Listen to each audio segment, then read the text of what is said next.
அஸ்ஸலாமு அலைக்கும். அஸ்ஸலாமு அலைக்கும். அஸ்ஸலாமு அலைக்கும் வரஹ்மத்துல்லாஹி வபரகாத்துஹு.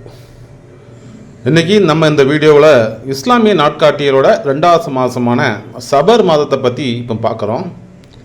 இந்த மாதத்தை பற்றி நிறைய மக்கள் மத்தியில், குறிப்பாக நம்ம ஊரில் நிறைய தவறான நம்பிக்கைகள் இருக்குது. இந்த மாதம் சுபமான மாதமா, அது நல்ல காரியங்கள் பண்ணலாமா, இந்த மாதத்தில் கல்யாணம் பண்ணலாமா, அதை புதுசாக தொழில் தொடங்கலாமா, வெளியூர் பிரயாணங்கள் போகலாமா அப்படின்னு சொல்லிட்டு சில விஷயங்கள் பரவலாக பேசப்படுது. சரி, இப்படி பேசுகிறதுல எந்த அளவுக்கு உண்மை இருக்குது, இஸ்லாம் இதுக்கு என்ன தான் தீர்வு சொல்லுது, இதை பற்றி தான் அந்த வீடியோ நம்ம தெளிவாக பேச போகிறோம். வீடியோவை ஸ்கிப் பண்ணாமல் பாருங்கள். இஸ்லாமிய மாதங்கள் எல்லாமே பொதுவாக நிலாவை அடிப்படையாக வச்சது கொண்டு தான் கணக்கிடுறாங்க.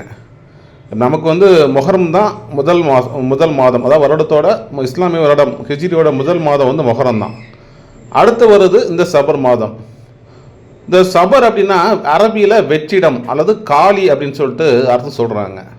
அதாவது அந்த காலத்தில் அரபிகள்லாம் போருக்கு இந்த மாதத்துலாம் கிளம்பி போவாங்களாம். சபர் மாதத்தில் கிளம்பி போகிறாங்கன்னா ஊரே வெறிச்சோடி இருக்குமா. அதனால் இதுக்கு சபர்னு பேர் வந்ததாக சொல்லப்படுது. ஆனால் இதில் எந்த ஒரு மாந்திரிகமோ அல்லது கெட்ட சகுனமோ கிடையாது. ஆனால் என்ன ஆச்சுன்னா, காலப்போக்கில் இந்த மாதத்தை பற்றி நிறைய கட்டுக்கதைகள் உருவாயிடுச்சு. சபர் மாதம்னாலே ஒரு பீட மாதம் அப்படின்ற மாதிரியான விஷயங்கள் பரவ ஆரம்பிச்சிடுச்சு. அதுவும் நம்மள நிறைய பேர் என்ன நினைக்கிறோம்னா, இந்த சபர் மாதத்தில் ஆரம்பிக்கிற எந்த வேலையும் நல்லா முடியாது, இது நோய் நொடி வரும்னு பயப்படுறோம். என்ன காரணம்னா, நபி ஸல்லல்லாஹு அலைஹி வஸல்லம் இந்த மாதத்தில் நோய்வாய்ப்பட்டதாக ஒரு தகவல் சொல்கிறாங்க. அதனால் நபிகளே நோய்வாய்ப்பட்டிருக்காங்க, அதனால் இந்த மாதம் நல்ல மாதமாக இல்லைன்னு சொல்லிட்டு நிறைய பேர் சொல்லிக்கிட்டு இருக்காங்க. ஆனால் நபியிலே என்ன சொல்கிறாங்க அப்படின்னா, இந்த மாதம் அதாவது இந்த மாதம் நல்ல மாதம் தான். அதாவது நோயோ அல்லது துரதிர்ஷ்டமோ, நீங்கள் நினைக்கிற அதிர்ஷ்டம் இல்லைன்ற விஷயங்களோ தானாக பரவாது அப்படின்னு தெளிவாக சொல்லியிருக்கிறாங்க. எந்த மாதமும் கெட்ட மாதம் கிடையாது, எல்லா நேரமும் அல்லாஹ்வுடைய படைப்பு தான்.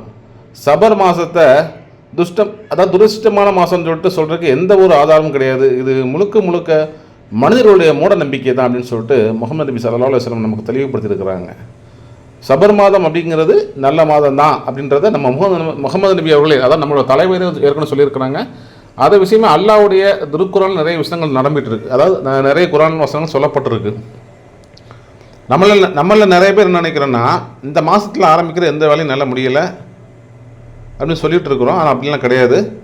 அப்போ இந்த மாதத்தில் என்ன பண்ணணும்? மற்ற சாதாரண மாதங்கள் மாதிரி இது ஒரு மாதம் தான். இந்த சபர் மாதம் பயப்பட வேண்டியதோ இது இல்லை. நீங்கள் நமக்கு எப்படி 12 மாதங்கள் வந்திருக்கோ அதே மாதிரி இந்த சபர் மாதமும் நல்ல மாதம் தான். இதையும் நம்ம மற்ற மாதங்கள் மாதிரி எல்லாம் வணங்குறது, நல்ல காரியங்கள் செய்கிறது, ஏழைகளுக்கு உதவுறது, குர்ஆன் ஓதுறது, திக்ரு செய்கிறது, எல்லாமே அது கண்டினியூ பண்ணுங்கள். எந்த ஒரு பயமும் இல்லாமல் புதுசாக முயற்சிகளை செய்யலாம், கல்யாணம் பண்ணலாம், வியாபாரம் செய்யலாம். நல்லது செய்கிறதுக்கு எந்த தேதியுமே தடையாக இருக்கக்கூடாதுங்க. இந்த சபர் மாதமும் அப்படி தான். நல்லது செய்கிறதுக்கு எந்த தடையும் இந்த சபர் மாதம் கிடையாது. இன்ஷா அல்லாஹ் நீங்கள் எல்லாருமே அந்த கொஞ்சம் உணர்ந்து செயல்படுங்க. அல்ஹம்துலில்லாஹ். அவ்வளோதான். இன்னும் சுருக்கமாக சொல்ல போனால், நம்ம இஸ்லாமத்தில் பொதுவாக இஸ்லாம் நமக்கு பகுத்தறிவோடு தான் வாழ கற்றுக் கொடுக்குது. ஏதாவது கண்டதை நம்புறது, இல்லை அந்த காலத்தில் கடைப்பிடிச்சாங்க அப்படின்னு சொல்லிட்டு கடைப்பிடிக்கிறன்ற சில விஷயங்கள் பகுத்தறிவோடு செஞ்சீங்க, அந்த மாதிரி செயல்படுங்கன்னு தான் சொல்லியிருக்கிறாங்க. அதனால் சபர் பீடை மாதம் அப்படின்னு சொல்லப்படக்கூடிய கருத்துக்கெல்லாம் வேண்டாம். ஒரு மாதத்தை கெட்டதுன்னு சொல்லி ஒதுக்கி வைக்கிறது இஸ்லாமிய கொள்கையே கிடையாது. இந்த சபர் மாதத்தில் மனசில் இருக்கிற பயத்தை தூக்கி போட்டுட்டு நம்பிக்கையோடு அல்லாஹ் வணங்குங்க. இந்த வீடியோ உங்களுக்கு பயனுள்ளதாக இருந்தால் அவங்க நண்பர்களுக்கும் ஷேர் பண்ணுங்கள். ஏன்னா நிறைய பேருக்கு அந்த தெளிவு தேவைப்படுது. இன்ஷா அல்லாஹ் அடுத்த வீடியோவில் சந்திக்கலாம். அது வரைக்கும் அல்லாஹ் நமக்கு அருள் செய்வானாக. அஸ்ஸலாமு அலைக்கும் வரஹ்மத்துல்லாஹி வபரகாத்துஹு.